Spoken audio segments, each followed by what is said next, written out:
क्या कुछ होने वाला है माता जी, एक बार बताइए। होने वाला क्या बोलेंगे, मतलब कि अब जो है ये कलयुग का जो आखिरी समय है।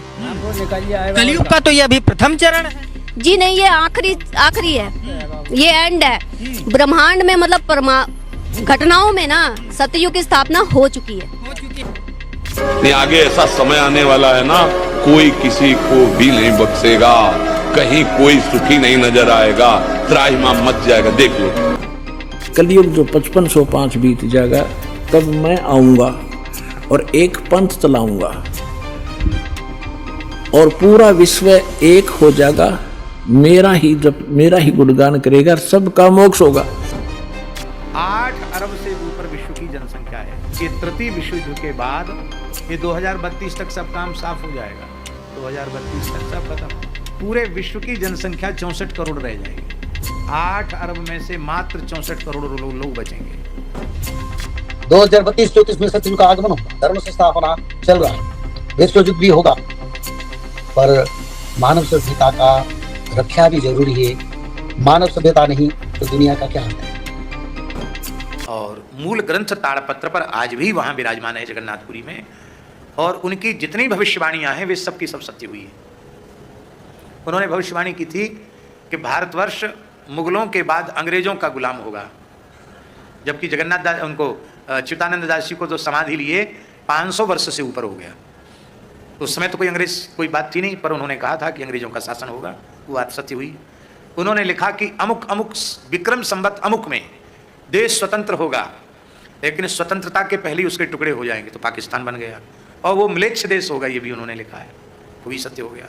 फिर उन्होंने लिखा कि जगन्नाथ मंदिर का पत्थर गिरेगा तो समझ लेना कि अब महाविनाश आने वाला है। तो ऊपर से जगन्नाथ मंदिर का पत्थर भी गिरा, जो आज भी वहां पड़ा हुआ है, कम से कम 10-15 टन वजन का पत्थर नीचे गिरा है। ध्वजा में आग लग जाएगी, 2-3 बार आग लग चुकी है ध्वजा में। इतना जोर का तूफान आएगा कि नील चक्र टेढ़ा हो जाएगा, नील चक्र भी कुछ टेढ़ा हो गया, चूना झरने लग जाएगा, ये भी वो भी सब बात उन्होंने लिखी है। और जगन्नाथ जी के वस्त्र में आग लग जाएगी, वो भी लिखा है। तो ये सब चिन्ह जब आ जाएं तब समझ लेना, और जगन्नाथ मंदिर का कल्प वृक्ष भग्न हो जाए तूफान में, तब समझ लेना कि अब महाविनाश आने वाला है, और ये तृतीय विश्व युद्ध का संकेत होगा, ऐसा अच्युतानंद दास जी ने लिखा है। और कहा तीसरे विश्व युद्ध के बाद चौथा विश्व युद्ध का कोई उन्होंने संकेत नहीं किया, पर तृतीय विश्व युद्ध का संकेत किया है। और संसार में ऐसी परिस्थितियां बन रही हैं कि उससे लगता है कि ये युद्ध कभी ना कभी हो जाएगा, क्योंकि जब से शुरू हुआ है वो बंद नहीं हुआ, कहीं ना कहीं चल रहा है, और जैसे ही 10-20 देश इकट्ठे एक दूसरे के आमने सामने हुए, विश्व युद्ध हो जाएगा। तो उस विश्व युद्ध में बहुत भारी नरसंहार होगा, इतने लोग मारे जाएंगे। अच्युतानंद दास जी लिखते हैं कि विश्व की जनसंख्या मात्र 64 करोड़ रह जाएगी। कितनी? इस समय कितने हैं? 8 अरब से ऊपर, मात्र 64 करोड़ लोग जिंदा रह जाएंगे। उनमें 31 करोड़ भारत में होंगे। बचेंगे कौन? बोले जो भगवत शरणागत भक्त होंगे, जो गौ और ब्राह्मणों के उपासक होंगे, वैदिक सदाचार जिनके जीवन में होगा, उनको भगवान ही कृपा करके बीज रूप में बचा लेंगे, ऐसा भी लिखा। इसलिए कहा भगवान नाम का जप करो, त्रिकाल संध्या करो, यूं करो त्यों करो, और भगवत शरणागत हो जाओ, सावधान हो जाओ, तो भगवान तुम्हारा नाम लिस्ट में लिख लेंगे और तुमको बचा लेंगे, नहीं तो फिर तुम्हारी तुम जानो, विनाश तो होने वाला है। और उन्होंने भी ये बात लिखी है कि मरु और देवापी को भगवान इस धरती का शासन सौंप देंगे। अब इसमें थोड़ा सा अंतर यह आ रहा है कि कलयुग के आखिरी चरण में भगवान का अवतार होना है और मरु देवापी तभी आने हैं, ऐसा ही हमारे पुराणों में लिखा है। तो ये कैसे होगा? इस संबंध में भी उन्होंने प्रश्न भी किया है अपने मूल ग्रंथ में, और उसका समाधान भी किया है कि जितना अधिक पाप बढ़ेगा तेजी से, उतनी अधिक कलयुग की आयु नष्ट होगी, और सोमवती अमावस्या, सूर्य ग्रहण, चंद्र ग्रहण आदि से कलयुग की आयु कम होगी। कम होते होते इतनी कम हो जाएगी कि इस तृतीय विश्व के युद्ध के बाद भगवान कल्कि का प्रभाव दिखाई पड़ेगा, और 1000 वर्ष के लिए कम से कम फिर से समय बदल जाएगा, ऐसा।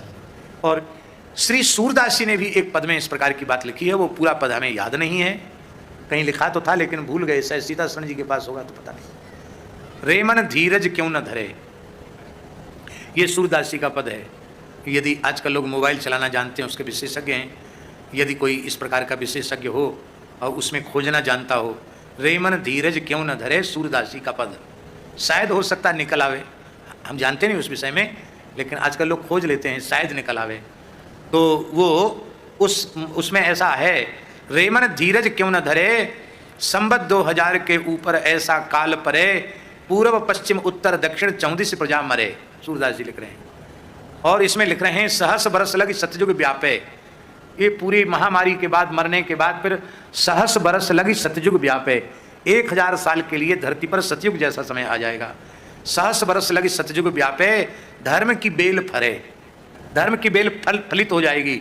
और सूरदास यह हरि की लीला, टारे ना ही टरे, रेमन धीरज क्यों न धरे। परमात्मा ने कहा है कि कलयुग जो 5505 बीत जाएगा तब मैं आऊंगा और एक पंथ चलाऊंगा और पूरा विश्व एक हो जाएगा, मेरा ही गुणगान करेगा, सबका मोक्ष होगा। ये तो परमात्मा ने निर्धारित कर दिया 600 वर्ष पहले। अब उसकी सहयोगी अन्य बहुत से महापुरुषों ने फिर इसका समर्थन किया है, परमात्मा से प्राप्त छोटी मोटी दिव्य दृष्टि लेकर के। अब जैसे पहले आपको दिखाते हैं, एक जय गुरुदेव पंथ का महापुरुष हुए थे श्री तुलसीदास जी, जो मथुरा में इन्होंने एक अलग से पंथ बना रखा है और नाम बदल रखा है। क्रिया सारी वही है जो राधा स्वामी व आगरा वालों की है, 500 नाम ऐसे कान बंद कर ये अटपट करना। लेकिन वो पुण्यात्मा था, परमात्मा का प्यारा बच्चा, किसी जन्म अच्छी भक्ति कर रखी थी, उसके पुण्य कर्मों की से बैटरी चार्ज थी। उसने 1971 में एक भविष्यवाणी करी थी कि एक महापुरुष जो पूरे विश्व को सच्चा ज्ञान देगा, सारा संसार उसका आदर करेगा, वो प्रगट हो चुका है। अब आपको उनकी शब्दों में सुनाऊंगा, अच्छा लगेगा। देखिए, जय गुरुदेव की अमर वाणी, भाग 2। और ये कहाँ से छपी है देखिएगा, ये है श्री तुलसीदास जी, अब तो चले गए, जाए न जाना था। जय गुरुदेव की अमर वाणी, शाकाहारी सदाचारी बाल संघ से संकलित, प्रकाशक दिव्या शर्मा, 88 साकेत कॉलोनी, मथुरा, उत्तर प्रदेश। और मूल्य इतने, मुद्रक है अर्जेंट प्रिंटर्स, पुराना बस स्टैंड, मथुरा, उत्तर प्रदेश। ये है वो महापुरुष। अब इसके चिल्ले क्या कहते हैं, विश्व को शांति अब इन्हीं से मिलेगी। जब तक ये यहाँ रहे डूणा नाश हो गया विश्व का, शांति नाम की चीज नहीं। अब आपको दिखाते हैं, इसके 58 पृष्ठ पर ले चलते हैं। 59 पृष्ठ पर देखिएगा, 59 पृष्ठ है, 59।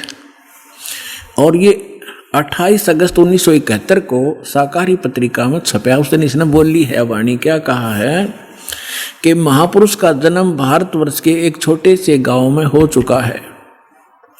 उस महापुरुष का जन्म भारतवर्ष के एक छोटे से गांव में हो चुका है और वह व्यक्ति मानव इतिहास का सबसे महत्वपूर्ण व्यक्ति बनेगा। उसे जनता का इतना बड़ा समर्थन प्राप्त होगा कि आज तक किसी को नहीं मिला है।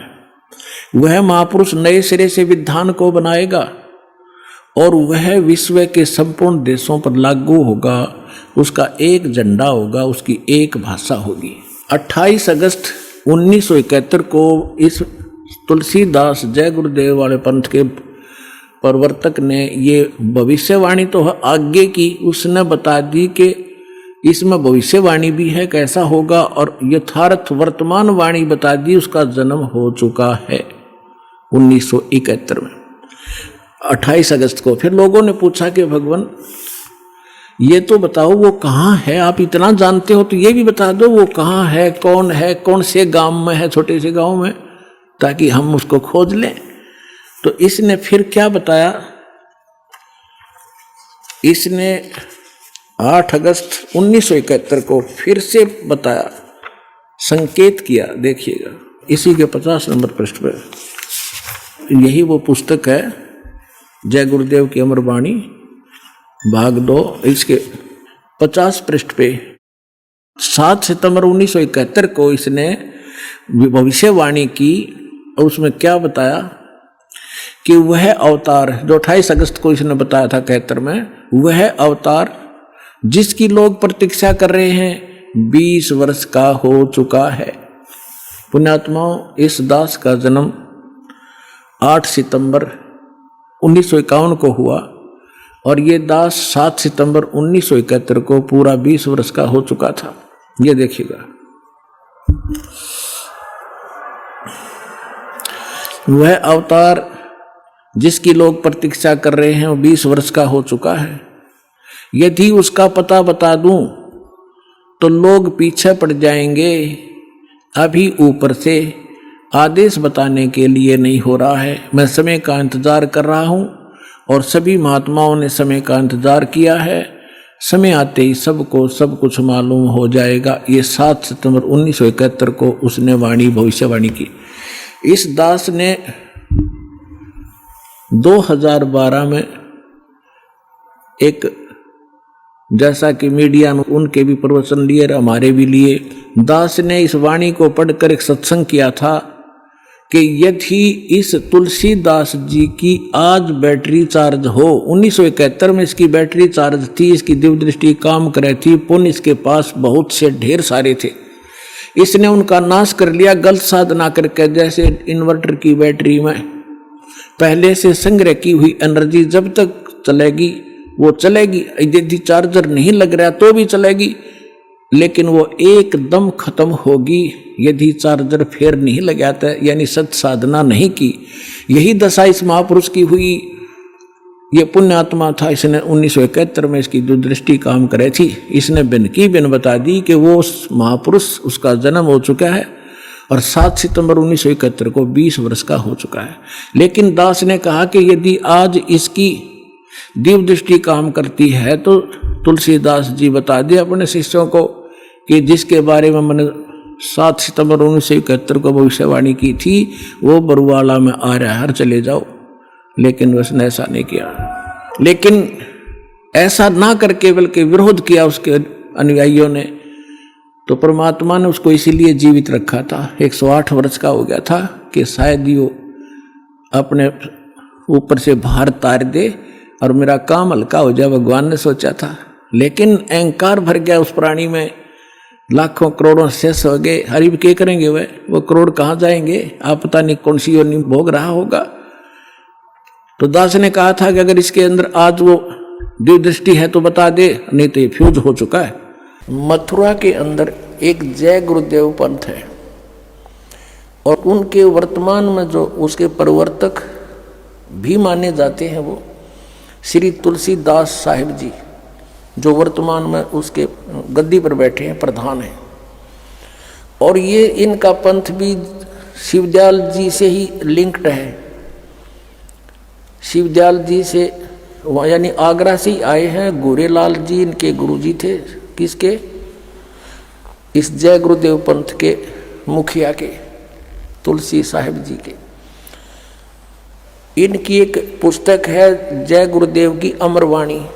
जैसे आज दिन में भी दास ने बताया था कि ये पुण्यात्मा थे, पिछले संस्कारी थे। आगे इनको कोई संत ठीक मिला नहीं। ये पूर्व जन्म के संस्कारों से इनके वचनों में भी शक्ति होती है, छोटे मोटा लाभ भी कर सकते हैं। ये भूत भविष्य का कुछ जानकारी भी दे सकते हैं। एज ए भविष्यवक्ता भी इनकी बुद्धि काम कर जाती है।